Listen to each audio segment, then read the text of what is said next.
How about that, Russ? Did you see the intro video? I did see the intro video. It was very nice. Technology these days is something pretty special. But Russ and I were just in the green room here kind of chatting a little bit. So this is our third episode 0000003. We're kind of figuring this out as we go. Our format is essentially just a 30-minute live conversation. So we'll try and keep language under control and things like that. Hopefully we won't get in too much trouble here.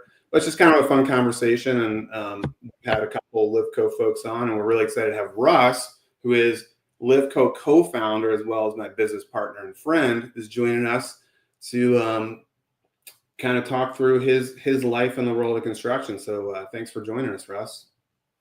You're welcome. Thanks for having me. So you are Chicago born and raised, right? I am. I was born on the north side of Chicago, West Rogers Park, and eventually moved out to the burbs, Elk Grove Village, northwest suburbs, went to Elk Grove High School, then went to Northern Illinois University, the Huskies, and started from there. So when you lived in the city, so I grew up in a suburb in Virginia, so I remember I had a friend who lived in the city, and like I had a sleepover there, and it was like the coolest thing ever because we go like play in the alleys. Is that how like growing up in the city was? Was it like super cool, kind of like in the movies, running around in alleys? Who knows when you come home, stuff like that? Sure, we used to we kind of had a lot of independence and freedom. We'd go to Cubs games, like groups of 8-year-olds, like 4 8-year-olds would get on a bus, transfer to the L, and go to the Cubs game. So it's kind of crazy to think of now, but it was not crazy at the time. So $3 a day of game tickets in the bleachers. So you are a Cubs fan then? I am a Cubs fan. Yeah, we have a little bit of a split office, but I think we're heavier on Cubs fans these days, aren't we? I think so. We have 3 heavy White Sox fans, and they make up for any difference in quantity. They're pretty dedicated, despite the fact that the White Sox are right where they should be on the 7th page of the sports section. Well, and then, our first 2 non-construction hires, right, was Luann, who's been with us, 9 years now, 8 years, something like that. Yeah. Remember her resume came across and her email address. I'm not going to say it completely because we don't need people emailing her, but it did involve White Sox Princess. And so we definitely had concerns there. But she was awesome, and her awesomeness outweighed her White Sox fandom.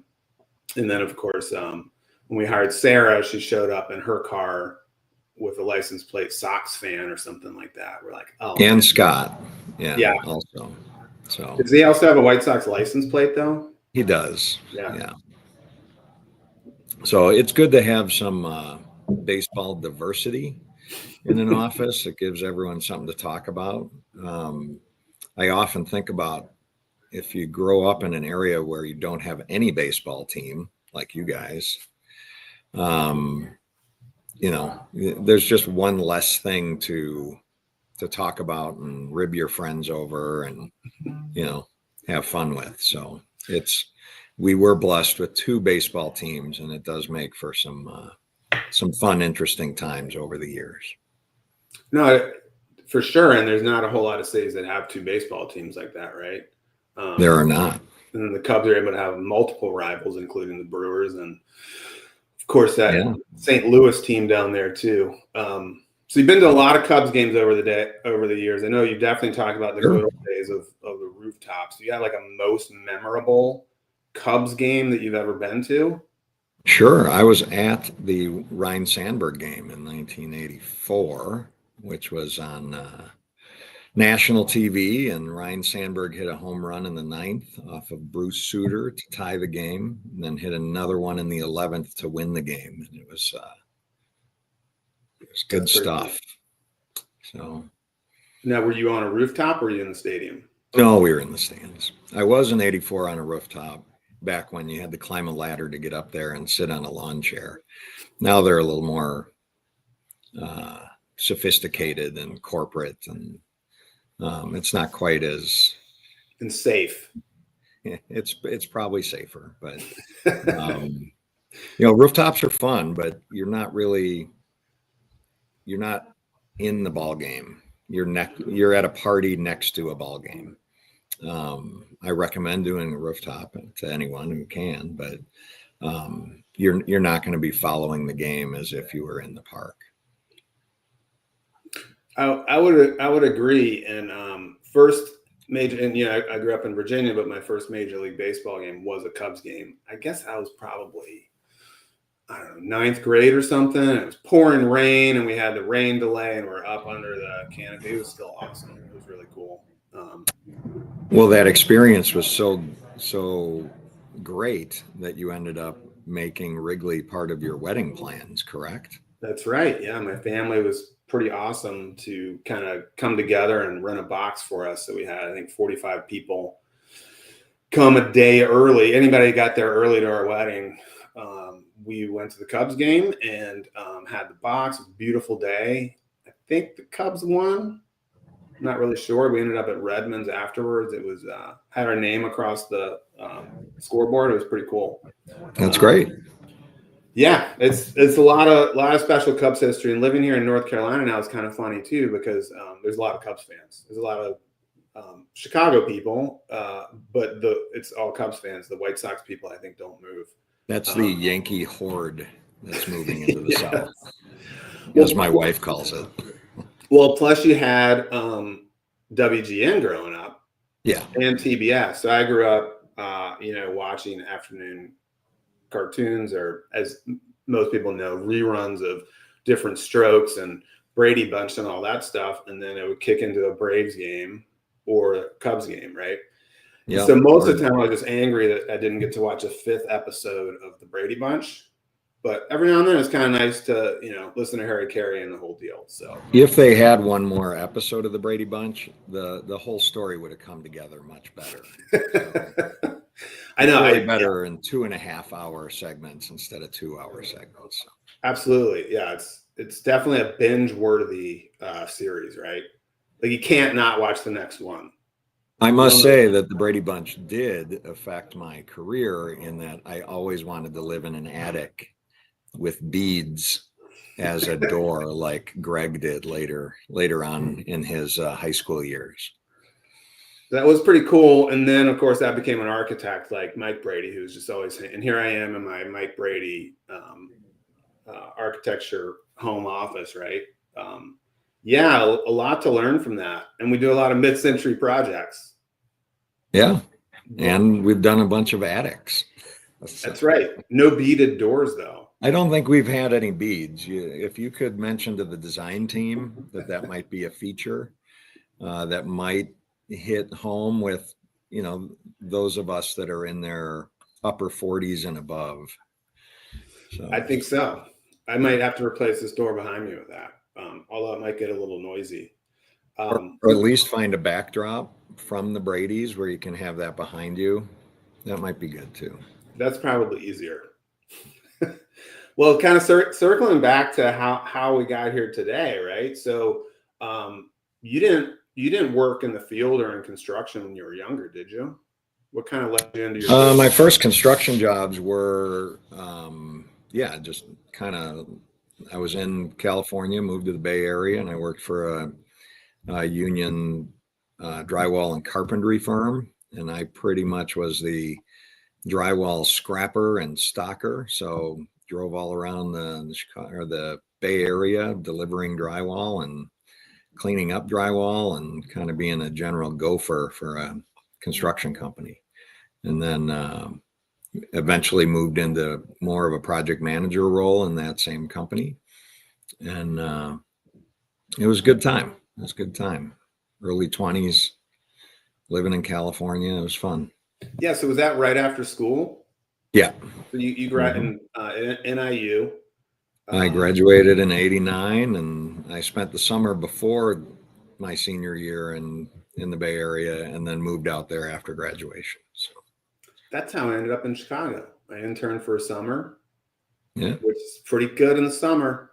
I mean, it's good year round, but the winters, if you're a Virginia boy, can be a little tough. But but yeah, so you in at NIU, were you a business major? Organizational and corporate communications was my There you go. degree, which is about as vague as I could find for a major, because I didn't know what I wanted to do. And then I got a job in construction, and I figured I'd get a real job later, and it just never happened. So I'm still hoping to get a real job at some point.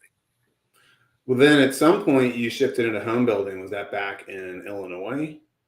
Yes. When we moved back into the Chicagoland area, I got a job with a production home builder and ran a subdivision there, building homes. This would have been in the early 90s, I guess. And so, yeah, did production homes, and from there moved to commercial work in the city. Spent about 5 years working in Chicago, working on commercial projects. And that was a lot of fun to work in the city, growing up in the city, coming back. My relatives all lived or worked in the city when I was a kid. So it was exciting, taking taxi cabs everywhere and, wearing a suit, which is why I never wear a suit again, because I had to do it for 5 years. So. Have I told you my suit story before? I don't think so. I don't know if well, for the listeners who hasn't heard the suit story. So my first job, I was really excited to live in the city, worked in River North, lived in Lincoln Park. It was really cool. And, I went to school in Virginia Tech in the middle of nowhere in the mountains. So I didn't own a suit, right? We were Blue Blazers. So I went and bought a suit. I think I went to Saks Fifth Avenue and had them fitted for a suit. They got one on sale. I was pretty excited about the suit. So it was probably like my third month at my job, and I wore a suit. I worked for an architecture firm, and we didn't wear suits. I mean, people dress nicely, but you didn't show up in a suit. And everyone's like, why is this guy wearing a suit? And I was just Well, Mike Brady wore a suit. That's true. Exactly. It was a Mike Brady thing. And it was a half day because we did summer hours then. So Friday was a half day. So I decided to wear the suit when it was a half day, so I didn't have to wear a suit all day long, right? Well, everyone just thought I had a job interview that afternoon. So like the next day, they're like, so how'd the job interview go? I'm like, no, I wanted to wear a suit because I owned it. That's the only time I ever wore a suit. They're like, yeah, right. Yeah. So now it's pretty much. Did your boss give you a raise because he thought you were going to go somewhere else? No, he just, took my office key back and was like, well, it was nice knowing you. Yeah. But that's cool. So in the world of construction, were you living in Shorewood at the time and going into the city? Joliet area, Shorewood. Okay. Yeah, I didn't build my house until later, but yeah. So was that when you built your house, was that kind of the next developer that you were working for after the city? No, I bought a lot and built the house on our own. I was working in the city, so that was pretty crazy. Built it in less than 3 months.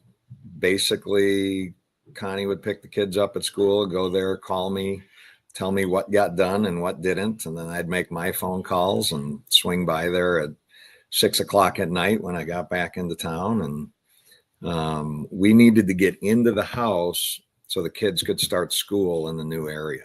So there was a time crunch, and got it done. And now I've been there 23 years. So.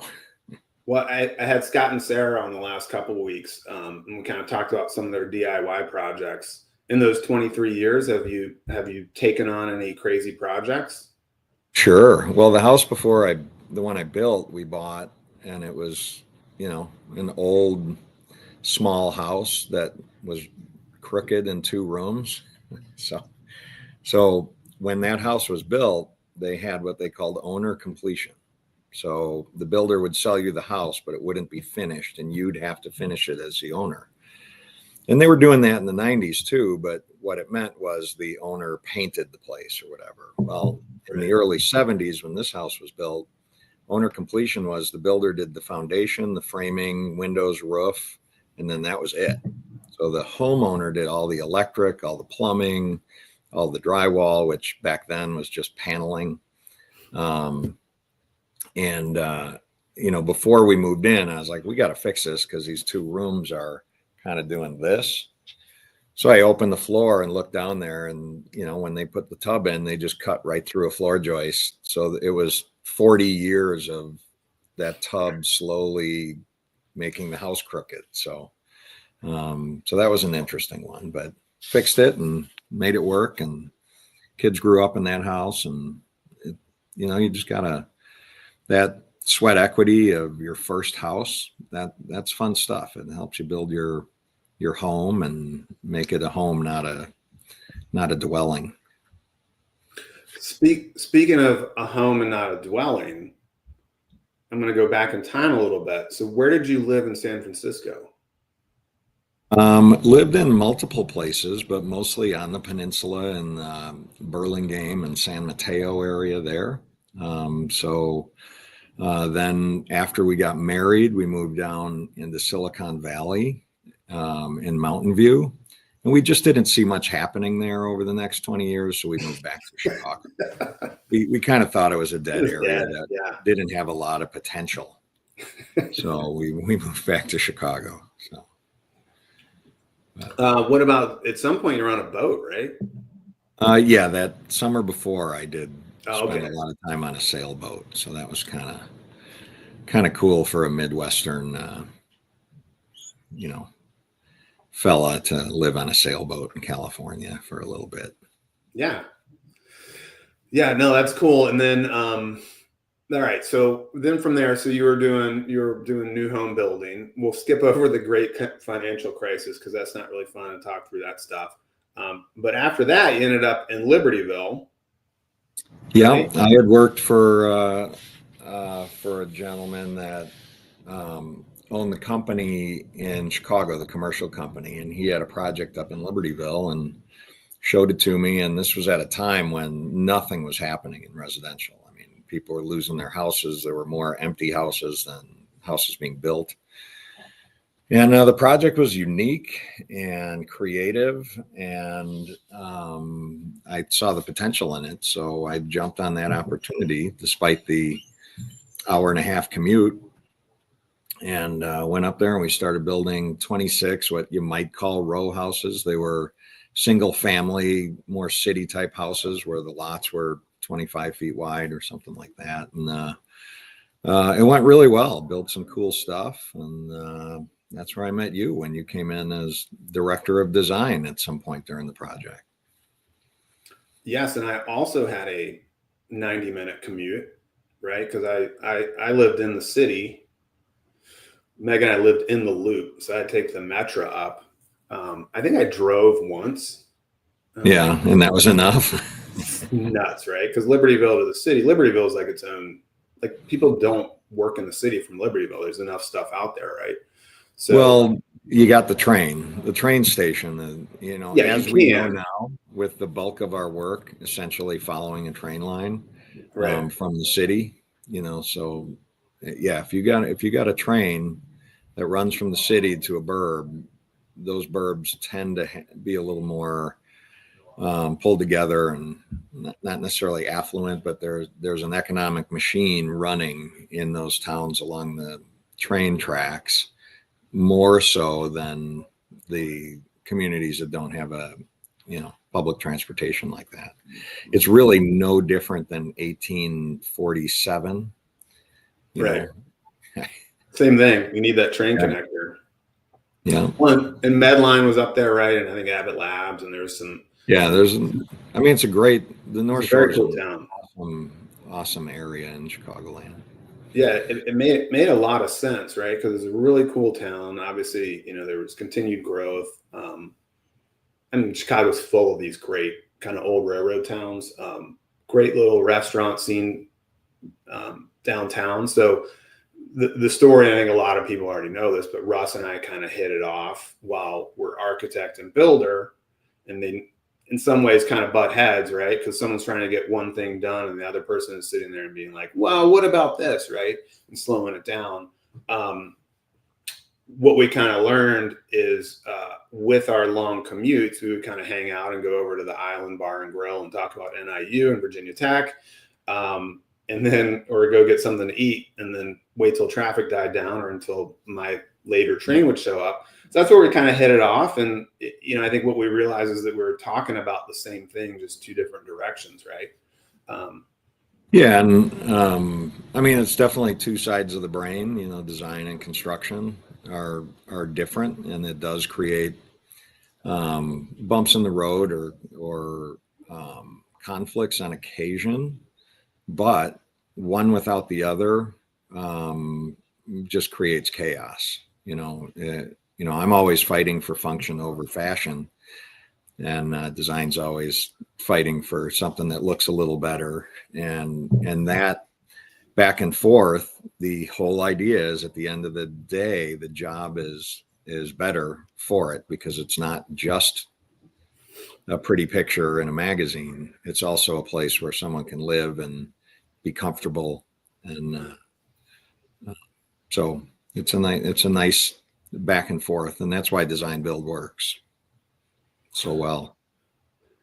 Yeah, it's kind of it's the way it used to be way back in the day, right? Until I think the late 1800s or something like that. And then construction, the trades, and then the design kind of separated. Like, that's a whole nother, maybe an interview with David Supple, who could talk about how that evolved. But yeah, I think what we realized, to me, there's two big things. One is, if we actually work together and kind of shared processes and systems, and understanding that we have a common goal, we can actually be more efficient with it, right? Like, that clicked. It's like, if we actually work together on this, where I say, I'd really like to do this, and you say, well, you can, but that's going to take this much longer and be that's much more complicated. What if we think about it this way?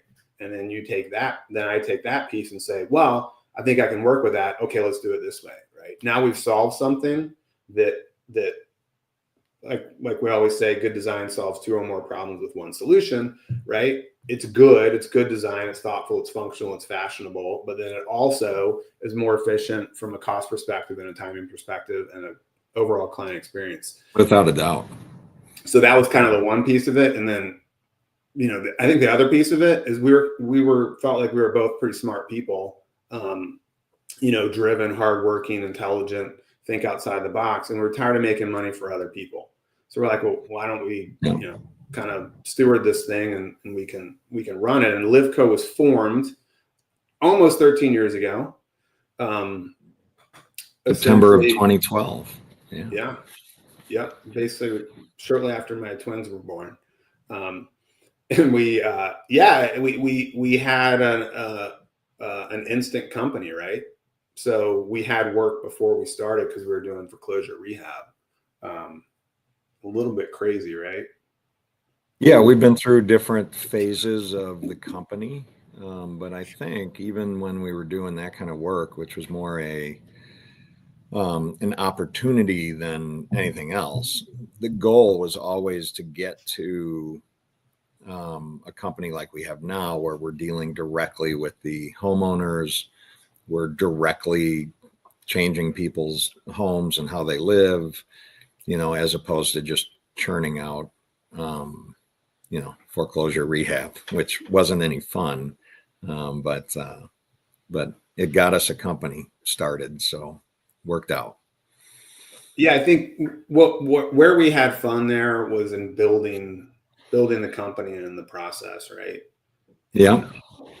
So for listeners who don't know, so the foreclosure rehab, so we didn't buy and flip houses. We worked for big institutional buyers who bought houses all over Chicagoland out of the great financial crisis, and they needed them improved in order to rent them out.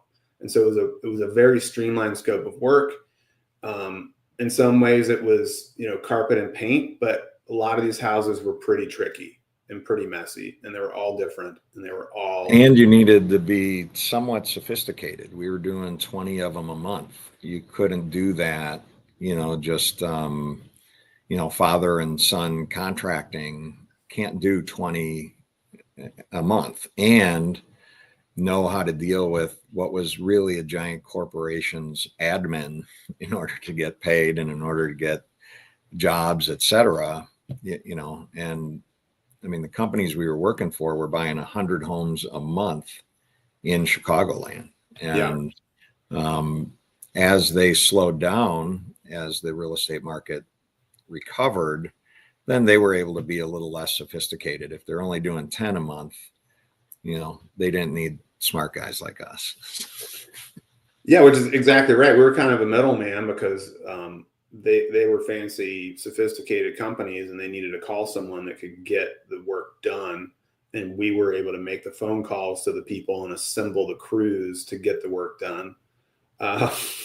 Yeah, it was an interesting couple of years. I think we did it for about 3 years. I don't remember what our last one was, but I definitely know, you know, it was probably an RBG project where we kind of put our stamp on it and said, this is it.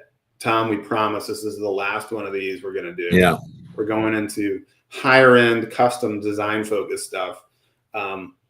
Which, and speaking personally, I would say it's more rewarding than what we do. I think it's a little Without bit a doubt. A little bit more of a brain challenge. Well, and it's a process. Yeah. You know, our clients back then didn't care about having anything to do with design. You know, it's the same paint color, the same carpet color, the same countertop color. And so it was just production rehab, as you coined it. And yeah, this is much better to be able to. I was in a client's house yesterday, and you know, they're kind of in the final run, so there's a lot going on, and it's kind of at a weird part of the funk chart, but they're thrilled, and they, you know, they see the light at the end of the tunnel, and they know in a week or two, you know, their house is going to be theirs, and they're living differently than they were before, and that is rewarding. Yeah, and I'm assuming that's our Elmhurst project, right? Yeah. Yeah. So I mean, that is a massive undertaking. That this is a conversation. It's not intended to be a LivCo plug, but it kind of is just by default. I don't think anybody else. I don't know a whole lot of companies that would be able to design and take on a project like that and deliver it as efficiently and as thoughtfully as we have. It's a first floor addition, partial second floor addition, first floor addition, first floor whole remodel. I mean, we're pretty good at those. They're really hard though. But and throw in the wrench of the 5-person family lived in the house during the construction. And we needed a zoning variance. Yeah, got that one. Our second Elmhurst. Yeah, it's good. We have some great stories of helping people live their life better, and you know, the clients that see that value really like us. So that's good. What do you? This is kind of a loaded question. What are the big differences between where you began in residential with subdivision, new construction, and remodeling? I'm sure it's the same with design. There's little pieces of every type of construction that are the same. You know, if we were building nuclear plants, there's pieces of that process that are similar. You know, but commercial work's different. It's a higher level of urgency. You know, if someone doesn't move into their house, you know, really the total downside is maybe $1,000 to have the moving company store their stuff for a week. If the bank or the restaurant doesn't open when they say they're going to, you know, they might have a few $100,000 worth of receipts that first weekend. So you have to be there.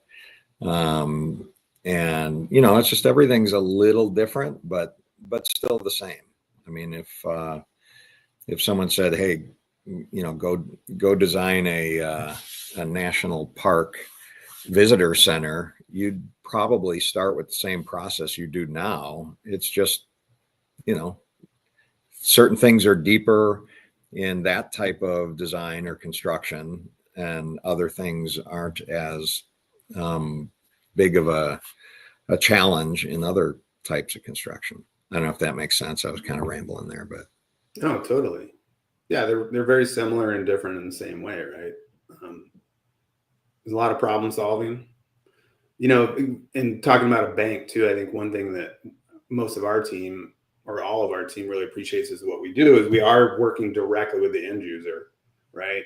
Yeah. So we're not building a vanilla ice cream to sell, right? Or even a widget of any sort. Like this is something that's really crafted specifically for that person. So your feedback loop is really short, you know, good or bad, right?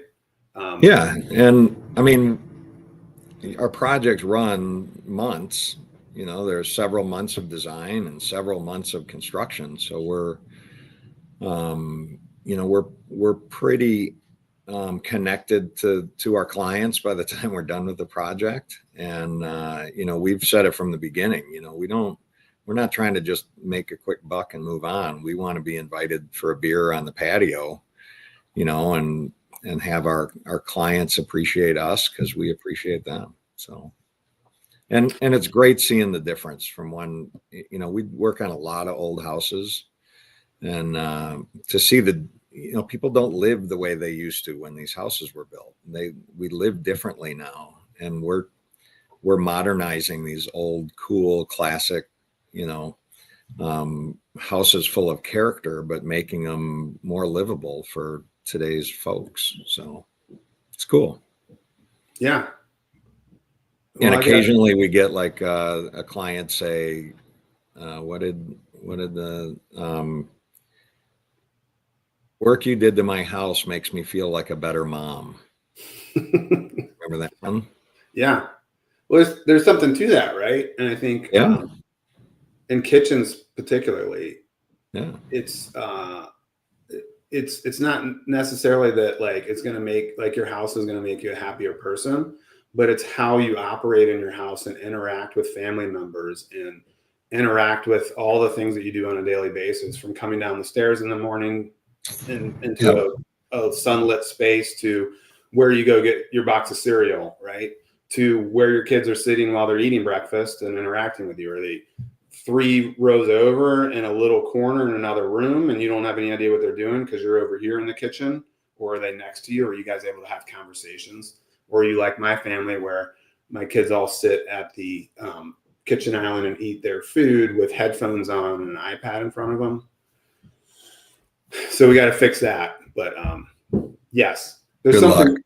There's something No to different than 30 years ago, by the way.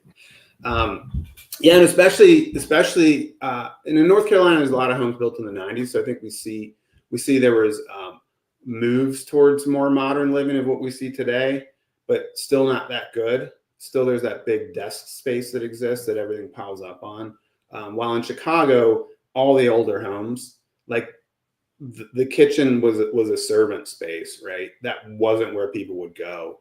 And so there's some big moves that we're able to make to really massively transform how that family operates on a daily basis. Growing up, we lived in a 3-flat in the city, and my mom's grandma lived on the floor below, and nobody was allowed in the kitchen. Grandma didn't want you in the kitchen. She was back there cooking.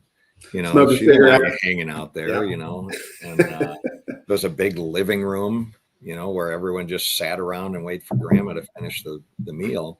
We don't do that anymore. You know, we're all a little more connected, I think. So it's cool. Awesome, man. I ran a little bit long here. One last question. What does a good day at LivCo look like, and what does a bad day at LivCo look like? Well, a good day is when, you know, the team is feeling productive and got things done and the clients are feeling good about everything. A bad day might be when one of those projects hits a low in the funk chart, and, you know, something doesn't look like they thought, and they call, and, you know, and now we got to solve that problem, and everyone gets a little frazzled, but, you know, the next day, you know, we solve those problems. And then you know, you have, in this business, you have to be able to, you know, be like a goldfish, right?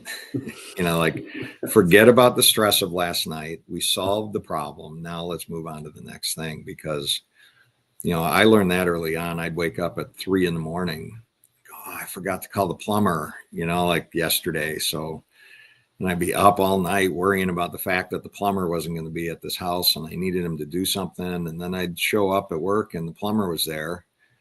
And I'd be like, oh, well, the 4 hours of wrestling with my mistake didn't solve anyone's problem. It just ruined my night, and the job gets done. You just got to attack the problem and get it done. So awesome.